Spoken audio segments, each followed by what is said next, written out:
Bapak Ibu semangat pada hari ini, amin. Wah, akhirnya ya, setelah berapa lama nih? Setelah berapa lama kita tidak bertemu, tidak beribadah bersama-sama, pada akhirnya kita bisa ketemu lagi di minggu ini. Dan kita sudah tiba di bulan yang baru, di bulan September. Dan tema bulan September adalah New You atau kamu yang baru. Dan hari ini saya ingin berikan sebuah tema, judulnya adalah New Creation atau ciptaan yang baru. Siapa yang antusias dan semangat pada pagi ini? Boleh angkat tangan? Wow, saya percaya hari ini akan menjadi hari yang luar biasa buat setiap kita. Mari kita buka sama-sama di kitab 2 Korintus pasal 5 ayat 17. Versi terjemahan sederhana Indonesia. Kalau mungkin Bapak Ibu menerima sudah membaca tentang warta yang disampaikan oleh Pastor Iman. Inilah ayat utamanya 2 Korintus pasal 5 ayat 17. Versi terjemahan sederhana Indonesia kata gini, yang penting waktu seseorang bersatu dengan Kristus, dia menjadi ciptaan baru. Cara hidup yang lama sudah berlalu, segalanya menjadi baru. Ini menurut saya powerful sekali. Ketika kita sudah bersatu di dalam Kristus, ketika kita mengundang Tuhan sebagai juru selamat pribadi kita, menjadi raja atas hidup kita, maka kita bersatu dengan Dia. Dan ketika kita menjadi ciptaan yang baru, firman Tuhan berkata, cara hidup yang lama itu sudah berlalu. Kalau mungkin dulu untuk mencapai sebuah tujuan, kita menghalalkan segala cara. Ini saatnya dicipta, ketika kita menjadi ciptaan yang baru, kita menggunakan cara-cara yang benar. Bukan menghalalkan segala cara, tapi menggunakan cara-cara yang benar. Bukan sekedar cara yang baik, cara yang benar. Cara yang benar itu seperti apa? Cara yang benar itu sesuai dengan kehendak Tuhan, melalui kebenaran firman Tuhan. Amin. Bukan sudah menggunakan cara, dulu saya begini enggak apa-apa. Bukan dulu begini enggak apa-apa. Tapi yang terpenting adalah apa kata Tuhan. Apa kata kebenaran firman-Nya, itu jauh lebih penting. Cara yang benar. Terus juga ada kebiasaan-kebiasaan yang lama. Mungkin dulu Anda berkata, enggak apa-apa ini kebiasaan-kebiasaan yang lama. Tapi ketika Anda menjadi ciptaan yang baru, kebiasaan-kebiasaan lama yang tidak membangun hidup kita, kita tinggalkan. Dan kita mulai membangun kebiasaan-kebiasaan baru. Amin. Saya ingat ketika saya mengalami kelahiran baru, menjadi ciptaan yang baru. Itu tahun 2002. Saya mengalami perjumpaan dengan Tuhan. Dan saya memberikan hidup saya ke Tuhan. Dan ketika itu ada suatu perubahan kebiasaan. Kebiasaan apa? Kebiasaan yang dulu belasan tahun kagak pernah berdoa. Yang tidak pernah berdoa. Yang tidak pernah baca firman. Yang tidak pernah worship. Tidak pernah menyembah Tuhan. Setelah saya mengalami perjumpaan dengan Tuhan, hidup saya diubahkan. Saya menjadi ciptaan yang baru. Apa yang terjadi kemudian? Sesuatu yang gak biasa terjadi, akhirnya terjadi. Saya ingat waktu itu gak ada Bible di dalam handphone, gak ada. Ya, waktu zamannya 2002 masih bentuknya buku. Saya ingat ketika saya membuka Alkitab saya yang pertama kali, itu saya cari di rak, ada suatu rak. Saya ambil Alkitabnya dan itu berdebu. Tanda berdebu itu apa? Artinya apa? Tidak pernah disentuh. Tidak pernah dibaca. Ya, sama kemarin saya sempat sama istri ada kebutuhan lalu pergi ke mall dan saya cerita sama istri, lihat itu berdebu. Tanda bahwa memang tidak disentuh. Ini nggak tahu berapa lama nggak disentuh. Jadi benar-benar berdebu. Artinya ini gak pernah disentuh. Sama, dulu Alkitab saya juga gak pernah disentuh. Apalagi dibaca, gak pernah. Tapi ketika menjadi ciptaan yang baru, sesuatu terjadi, perbedaan terjadi. Saya ingin share tentang perbedaan ciptaan lama dengan ciptaan baru. Yang pertama, ciptaan lama itu seperti apa sih? Ciptaan yang lama, kita cenderung untuk mengasihi dan menikmati dosa. Iya enggak? Betul ya? Kita mengasihi dan menikmati dosa. Dosa itu nikmat Bapak Ibu, betul enggak? Kalau enggak nikmat tidak mungkin dilakukan. Kalau enggak enak tuh enggak mungkin dilakukan. Apalagi jatuhnya kok terusan gitu loh. Jatuh kok terusan sampai hidup dalam dosa. Artinya dosa itu memang enak. Kalau enggak enak tidak mungkin dikerjakan. Ya kan? Terus apa? Ciptaan yang lama itu cenderung ketika kita mulai mengasihi dan menikmati dosa, kita menjadi budak dosa. Dan kemarin saya sharing di minggu yang lalu bahwa hidup tanpa Tuhan bukanlah kemerdekaan yang sejati. Melainkan hidup di dalam perbudakan dosa dan keterikatan. Betul ya? Jadi ketika kita ini hidup tanpa Tuhan, maka sebetulnya itulah hidup dalam perbudakan itu sendiri. Dan hidup kita pasti dalam keterikatan. Keterikatan dengan yang lain, bukan keterikat dengan Tuhan. Tapi kita mengasihi yang lain dan bukan Tuhan. Bagaimana dengan ciptaan yang baru? Ciptaan yang baru, dia akan mengasihi Tuhan. Pribadi yang menjadi ciptaan baru, dia akan mengasihi Tuhan dan menikmati hadiratnya. Betah, tinggal, diam di dalam hadirat Tuhan. Mulai berdoa, saya ingat waktu itu mulai berdoa. Baca firman, ya kan? Baca firman dan ketika worship menikmati hadirat Tuhan yang luar biasa. Tuhan berbicara melalui kebenaran firman-Nya atau dia mulai berbicara langsung di hidup kita. Ya. Dan kita juga ketika menjadi ciptaan yang baru, kita dimerdekakan dari yang namanya dosa. Kita dimerdekakan dari dosa. Pertanyaannya sederhana kemudian. Apakah bisa? Ya, 1 Yohanes pasal 5 ayat 3 sampai 4 dulu ya, kita baca dasarnya dulu. Terjemahan sederhana Indonesia kan gini. Mengasihi Allah berarti kita menaati perintah-perintahnya. Dan hal itu tidak sulit dilakukan, kata firman. Ayat keempat, karena setiap orang yang menerima kelahiran baru dari Allah diberi kuasa untuk mengalahkan kejahatan yang ada di dunia ini. Saya percaya ketika kita menjadi ciptaan yang baru, Tuhan kasih kuasa. Kita sudah dimerdekakan. Tuhan sudah memberi kuasa untuk kita memiliki kehidupan yang berbeda, kehidupan yang berkemenangan. Amin. Dan saya percaya dikatakan hal itu tidak sulit untuk dilakukan, mentaati perintah Tuhan, melakukan kehendak Tuhan ternyata tidak sulit. Kenapa kok tidak sulit? Kalau dasarnya cinta, betul ya? Kalau dasarnya cinta, Bapak Ibu pernah merasakan jatuh cinta, saya percaya pasti pernah merasakan yang namanya jatuh cinta. Contohlah saya lah ya. Ketika saya jatuh cinta dengan istri saya, ya waktu masih jadi pacar lah, nah, jatuh cinta. Terus ketika istri saya dulu waktu masih jadi pacar berkata, untuk mengurangi hobi saya misalnya. Untuk mengurangi hobi. Saya suka apa, tiba-tiba please lah tolong dikurangi. Bagi saya ini membuat saya tidak nyaman. Tapi karena apa? Cinta, ya kan? Karena cinta yang tadinya tidak bisa dilakukan. Pada akhirnya bisa dilakukan walaupun membuat saya tidak nyaman. Sama. Perintah-perintah Tuhan, kehendak Tuhan seringkali melawan daging kita.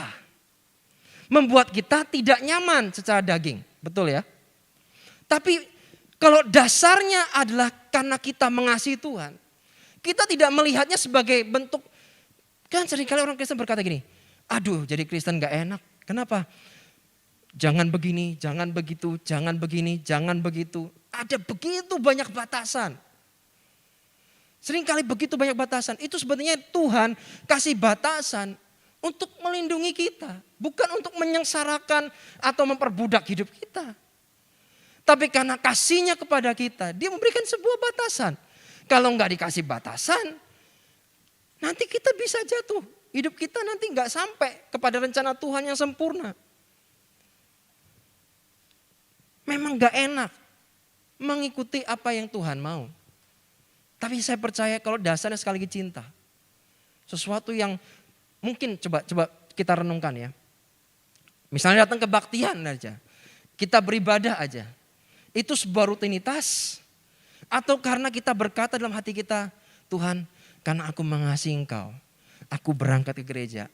Aku bersekutu dengan Engkau. Aku cari wajah Tuhan. Atau Anda berkata yang berikutnya adalah, ya karena hari Minggu sebagai orang Kristen, ya kita ke gereja. Sama-sama ke gereja. Tapi motivasi yang dalam berbeda. Kalau Anda sekedar rutin, Anda akan lelah. Anda akan capek, betul ya? Nanti yang ada apa? Salah, capek, nanti isinya cuma kritikan. Wah tadi kayaknya kurang begini deh. Tadi kayaknya kurang begini deh. Tapi kalau kita fokus datang ke Tuhan, datang beribadah di hari Minggu. Dan kita berkata motivasi kita, aku ingin cari wajah Tuhan. Hari ini Tuhan pengen bicara apa sama aku. Dengan hati yang seperti itu, Anda akan mendapatkan hal yang berbeda. Amin. Itu motivasi yang di dalam. Dan tidak ada orang yang tahu di dalam kita seperti apa selain diri kita sendiri. So ciri-ciri dari seorang yang mengalami kelahiran baru adalah dia selalu ingin dekat dengan Tuhan. Saya ingat dulu waktu awal-awal ya mengalami kelahiran baru, menjadi ciptaan yang baru. Saya ibadah itu bisa seminggu 3 kali. Youth berangkat, kebaktian minggu pagi berangkat, kebaktian minggu sore berangkat. Waduh, kayak minum obat tuh ya 3 kali. Ya cuman gak sehari 3 kali ini seminggu 3 kali. Kalau ada acara di gereja berangkat lagi bisa 4. Bahkan mungkin bisa 5 kalau ada acara. Kenapa? Karena selalu ingin dekat dengan Tuhan. Itu ciri orang yang menjadi ciptaan baru. Dia selalu ingin dekat dengan Tuhan. Pertanyaannya hari ini kita yang berkata aku sudah dimerdekakan sama Tuhan. Karena bulan lalu kita belajar tentang kemerdekaan. Ya. True freedom. Kita yang sudah dimerdekakan, kita yang sudah ditebus. Kita yang sudah menjadi ciptaan baru, pertanyaannya adalah apakah hari-hari ini kita berkata di hati kita, aku pengen dekat sama Tuhan. Terus yang kedua, melakukan kehendak-Nya. Yang terakhir adalah menjauhi dosa. Saya percaya dosa itu sepertinya sulit. Ya. Orang yang menjadi ciptaan baru masih bisa jatuh di dalam dosa. Tapi, ada tapinya, tapi tidak seharusnya hidup di dalam dosa. Jadi sekalipun Anda menjadi ciptaan yang baru, bukan berarti Anda tidak bisa jatuh dalam dosa. Tapi tidak seharusnya kita hidup di dalam dosa. Perbedaannya apa Pak?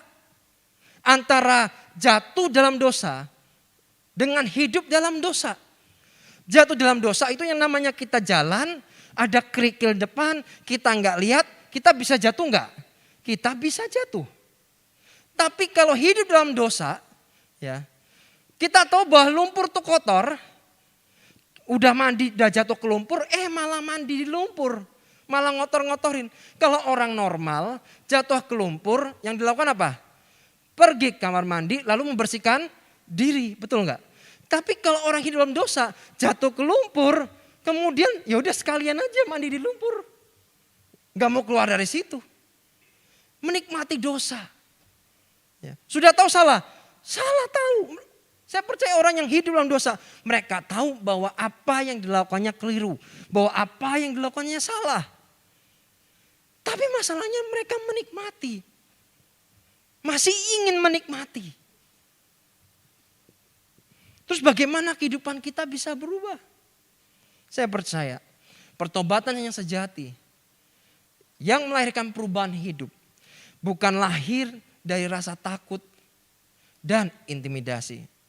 Beberapa hari lalu saya mendengar, bahkan inilah ya, sering kali orang-orang yang saya temui mungkin orang yang golongan agnostik. Mereka berkata bahwa apakah mereka meyakini Tuhan itu ada? Mereka tengah-tengah abu-abu. Sepertinya ada, tapi kayaknya enggak ada. Tapi lucunya, mereka punya pemikiran bahwa mereka berkata begini, saya enggak suka ada satu pribadi yang mengawasi saya terus menerus. Mau dimanapun saya berada, saya merasa diawasi. Bahasa zaman sekarang kepo banget. Pengen tahu aja. Saya enggak suka diginiin. Katanya enggak percaya bahwa Tuhan itu ada. Tapi kenapa dia percaya ada satu pasang mata yang melihat dirinya terus menerus. Itu kontradiksi. Jadi sebetulnya apakah Tuhan ada? Saya akan jawab ada. Dia merasa seakan-akan Tuhan itu kayak polisi. Kalau kita salah, ya maka dipukul, dihajar atau ditangkap misalnya. Kayak digebukin, wah misalnya. Tuhan itu bukan pribadi yang seperti itu Bapak Ibu. Dia Tuhan yang Maha Kasih. Dia bukan pribadi yang seperti itu. Yang suka menghajar anaknya. Yang suka mukul anaknya. Tuhan itu bukan Tuhan yang seperti itu. Dia Tuhan yang sayang kepada setiap kita, amin. Jadi jangan punya persepsi bahwa Tuhan kita adalah Tuhan yang jahat. Tuhan itu bukan Tuhan yang jahat. Dia Allah yang baik, dia Tuhan yang baik. Dia sayang dengan hidup setiap kita. Jadi jangan punya persepsi yang keliru sama Tuhan. Pertobatan sejati yang menghasilkan perubahan hidup bukan lahir dari rasa takut.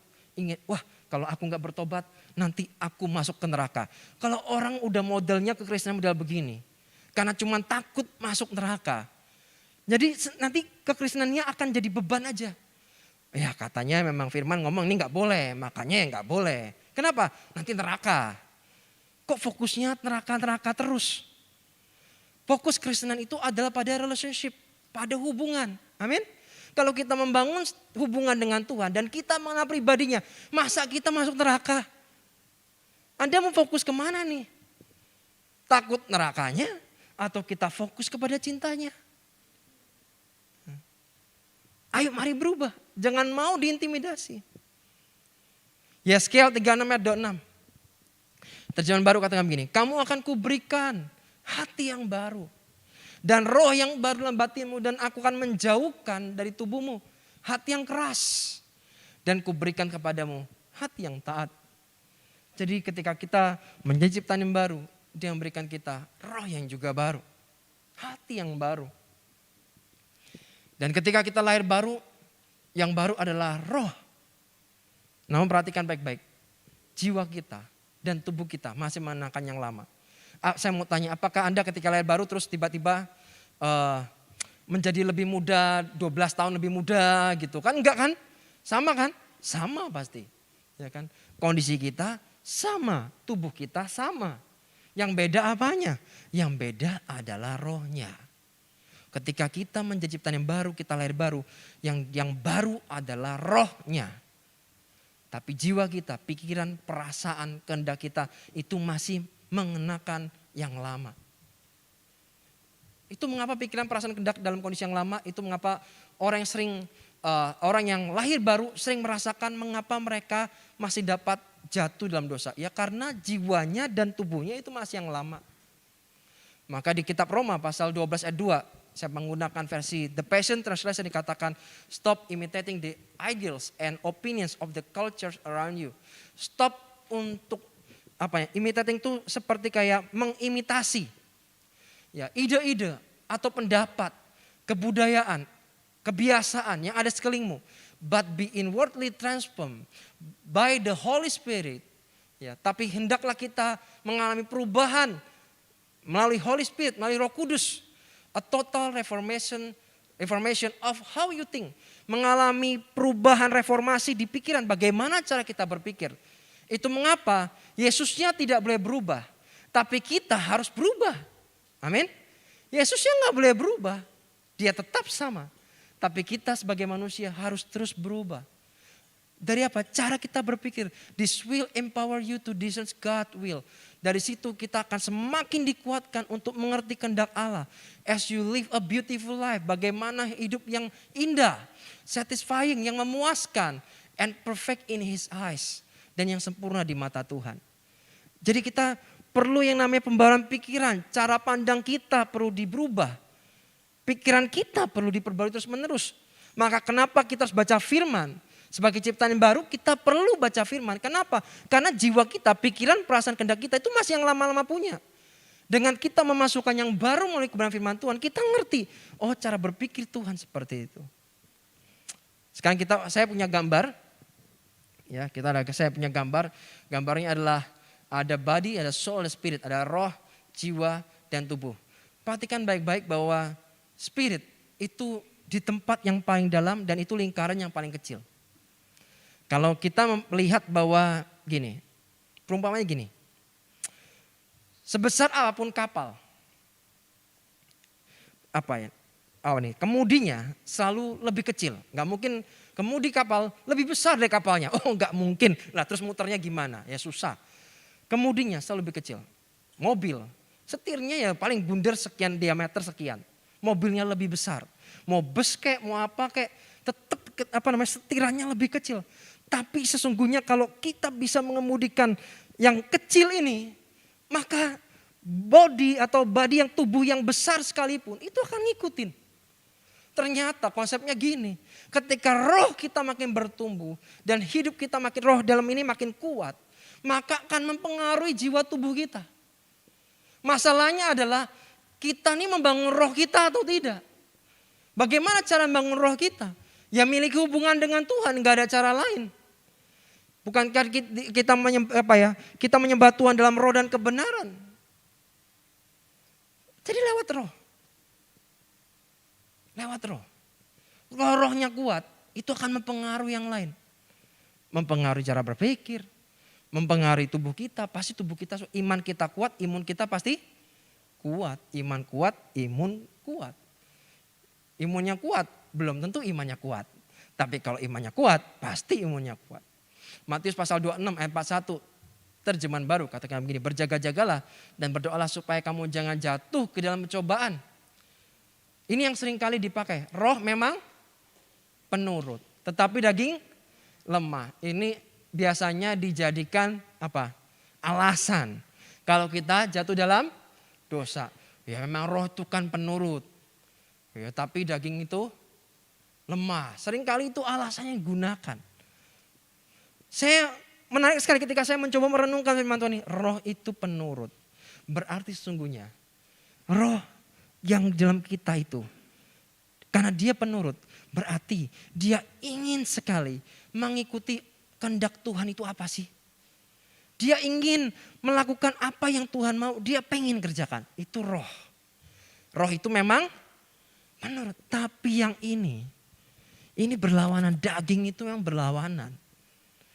Makanya kalau kita bisa menguatkan roh kita, ya, dalam makin bertumbuh, rohnya makin bertumbuh, makin kuat, akan mengaruhi jiwa dan tubuh.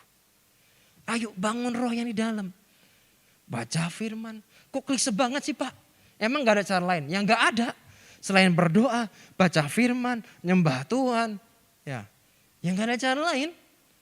Yesaya pasal 40:31 mengatakan begini, tapi orang-orang yang menanti-nantikan Tuhan mendapat kekuatan baru. Mereka sumpama raja wali yang naik terbang dengan kekuatan sayapnya. Mereka berlari dan tidak menjadi lesu. Mereka berjalan dan tidak menjadi lelah. Luar biasa, lari enggak lesu. Ya. Berjalan enggak capek-capek atau enggak lelah. Bukankah hidup kita ini sedang menghadapi tantangan-tantangan? Mungkin Bapak Ibu Saudara sedang menghadapi tantangan. Saya pun sedang menghadapi tantangan demi tantangan. Tidak mudah. Pandemi ini serba tidak menentu. Kemarin ditemukan virus baru namanya virus mu. Ya. Varian baru lagi, mutasi lagi. Menjadi serba tidak menentu lagi. Bagaimana kita bisa kuat? Kalau roh yang dalam kita kuat. Kita menanti. Nah, firman Tuhan katakan ketika kita menanti-nantikan Tuhan, kita mendapatkan kekuatan yang baru. Kalau kita mendapatkan kekuatan yang baru, kelemahan kita akan diganti dengan kekuatan Tuhan. Amin. Apapun boleh kita menghadapi tantangan, kita menghadapi masalah pergumulan, tapi kalau kita menanti-nantikan Tuhan, dia akan mendapatkan kekuatan yang baru, yang menghadapi tantangan. Apapun kesulitannya, bersama dengan Tuhan, kita pasti menjadi pemenang. Dan jangan jadikan kelemahan daging menjadi sebuah alasan untuk kita melakukan dosa. Ini reason, jangan jadi alasan. Kelemahan dan potensi yang besar untuk gagal dalam menghadapi pencobaan dapat diatasi dengan berdoa. Kelemahan kita mungkin punya kelemahan, punya kekurangan. Semua kita punya kelemahan, punya kekurangan. Potensi gagal ada, tapi semua bisa diatasi dengan berdoa. Kok cuma klise sih berdoa, emang gak ada cara lain. Saya punya kasih tips atau strategi bagaimana. Ada hal-hal yang memang begini Bapak Ibu. Gak ada jawaban, Anda mencoba mencari jawaban hidup Anda, permasalahan Anda gak akan ketemu jawabannya apa. Memang ada hal-hal dalam hidup ini memang ya udah dilalui aja. Memang mau dicari jawabannya tidak akan ketemu, kenapa? Bagian kita apa? Ya sudah, berjalanlah bersama dengan Tuhan. Pasti bisa menang. Amin. Jadi memang ada hal-hal yang mau dicari jawabannya. Mau pakai strategi apa? Saya ingin share beberapa waktu lalu. Ada seorang konseling dengan saya dan dia berkata begini. Pak, Saya itu setiap kali merencanakan sesuatu tidak pernah gagal. Wih keren. Kayak siapa? Kayak Yesus berarti, kayak Tuhan. Rencananya tidak pernah gagal. Dia juga ngalami, wah rencanaku ini ya tidak pernah gagal. Tapi kenapa dia bilang, tahun ini yang aku rencanakan gagal semuanya. Saya bilang cuma satu alasannya. Kamu tidak pernah tahu ada yang namanya faktor X. Faktor Tuhan. Dia bilang berkata, betul Pak. Dalam hidup ini ada yang namanya faktor Tuhan.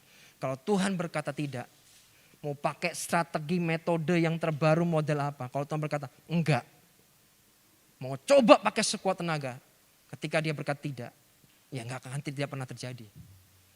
Tapi ketika Tuhan berkata yes, aku menyertaimu. Aku berjalan bersamamu. Yang tampaknya tidak mungkin itu jadi mungkin. All things are possible with God. Segala sesuatu mungkin bagi Tuhan. Saya ingin cerita sedikit lah supaya rada itu ya. Saya punya waktu 4 menit. Saya pengen cerita sedikit apa yang saya alami beberapa waktu lalu. Sesuatu yang tampaknya sulit dan tidak mungkin bagi saya. Apa itu? Bertahun-tahun Bapak Ibu. Saya selalu punya wacana. Wacana tahun ini apa? Menurunkan berat badan. Bukan nyindir ya, enggak ya. Saya enggak nyindir. Ini untuk saya pribadi, oke? Ini pengalaman saya pribadi dan untuk saya pribadi. Ini untuk saya pribadi. Wacananya apa? Nurunin berat badan. Kenyataannya apa? Bukan nurunin berat badan, malah bertambah berat badannya. Tahun demi tahun. Ya, sampai ada kejadian sekitar 2 minggu yang lalu. Saya cek darah saya dan triglycerid saya itu sampai angka 413, mengerikan sekali. Itu nyaris 500. 500 artinya sangat tinggi. Dan itu silent killer, sewaktu-waktu bisa serangan jantung. Kalau enggak cek, makanya jangan jangan anti check up. Ya. Dicek, enggak apa-apa, masih muda, ya cek aja. Itu lebih better, lebih baik. Ketika saya mengerti, wah triglycerid saya enggak bagus nih. Ini bahaya ini. Saya cuma merenung, saya berkata Tuhan aku minta ampun. Saya minta ampun dengan cara hidup lama saya. Pola hidup dan pola makan saya yang keliru. Nah ini yang lama kan? Yang lama. Pola makan saya yang salah. Tiap hari hampirlah sebulan itu bisa berapa kali makan samcan. Ya kan? Bahaya. Belum yang lain. Ya kan? Emang enak. Tapi terusin aja. Ya kan? Nanti kan naik semua itu. Mie, wah itu berbahaya. Mie itu seminggu bisa berapa kali. Enggak heran, triglycerid tinggi sekali. Asam urat langsung melebihi batas. Tembus 9. Ya, serem. Apa yang saya lakukan? Saya menyesal. Saya berkata dengan Tuhan, ampuni aku. Mulai hari ini aku bertobat. Saya menggunakan pola hidup yang baru. Pola hidup yang sehat. Terus apa? Saya malas olahraga. Malas olahraga. Waktu sebelum pandemi sih semangat, ya kan, nge-gym lah apalah, ya ini kan masalah gym tutup, saya pakai alasan itu, ya pada akhirnya benar gelembung, ya kan, dan sekarang tidak alasan lagi. Saya konsul dengan salah teman dokter dan dia mengajarkan coba ini pola hidup makannya seperti ini, coba pola hidup sehat seperti ini jalan pagi, terus boleh angkat beban, pola makan diatur. Dari berat badan 77, puji Tuhan, nih saya menggunakan hem. Kemarin saya mencoba XL karena biasanya beli XL, ya kan? Kenapa? Ya karena big, ya kan? Kemarin saya coba XL, wah ternyata terlalu besar buat saya. Waduh, boleh bangga dikit lah, ya kan? Kemarin saya beli udah pakai ukuran M sudah masuk. Waduh, pakai L ternyata masih panjang, pakai M sudah masuk. Dan turun saya udah hampir 4 kilo. Jadi ini berat badan saya sekitar 73, kemarin sempat 72. Masih turun dan masih kejar sampai angka 68. Itu berat ideal saya. Artinya kalau saya teruskan cara hidup lama saya, ini saya bisa meninggal dengan cepat. Tapi karena saya mengasihi Tuhan, saya bilang Tuhan, memang semua orang bakal meninggal. Tapi saya tidak mau meninggal dengan cara kebodohan saya sendiri. Saya melakukan kebodohan, saya hidup semau saya. Dan pada akhirnya saya tidak sampai kepada tujuan Tuhan, rencana Tuhan hidup saya. Saya tidak mau meninggal dengan cara seperti itu. Saya mau hidup yang benar. Kalau memang harus dipanggil Tuhan pulang, biarlah dipanggil Tuhan pulang, tapi bukan karena saya melakukan kesalahan. Nangkep mas saya? Yang dulu lama seperti itu. Yang baru bagaimana Pak? Enak gak? Ya karena yang membangun kebiasaan, saya mulai mencoba untuk nyaman. Ya, mencoba untuk nyaman, membiasakan diri. Ini mulai terbiasa. Jam sekian makan, jam ini makan ini, jam ini makan ini. Dan itu cepat. Orang berkata, saya pernah baca beberapa kali, nggak mungkin kurus tanpa obat. Oh ya? Saya buktikan, saya nggak pakai obat sama sekali. Serius, tidak pakai obat. Ada yang menawarkan belasan juta. Tapi saya berkata, enggak. All things are possible with God. Segala sesuatu mungkin bagi Tuhan. Benar, tanpa obat. Turun. Bisa? Bisa. Ya kan? Ayo. Yang lama ditinggalkan, yang baru kita kerjakan dengan yang maksimal, yang terbaik buat Tuhan. Saya closing nih. Yohanes pasal 15 ayat yang kelima. Loh udah selesai aja nih. Akulah pokok anggur dan kamulah ranting-rantingnya. Yuk tim musik bisa maju ke depan. Barang siapa tinggal dalam aku dan aku dalam dia, ia berbuah banyak. Sebab di luar aku kamu tidak dapat berbuat apa-apa. Kalau kita pengen hidup menjadi ciptaan yang baru, kita harus mengandalkan Tuhan. Karena tanpa mengandalkan Tuhan, ya, karena tanpa mengandalkan Tuhan, kita tidak bisa berbuah. Bagaimana kita bisa berbuah kalau kita tidak berakar kuat dan tertanam kuat di dalam Tuhan? Saya berdoa, jadilah ciptaan yang baru, memiliki kebiasaan yang baru, dan membangun kebiasaan yang baru. Amin.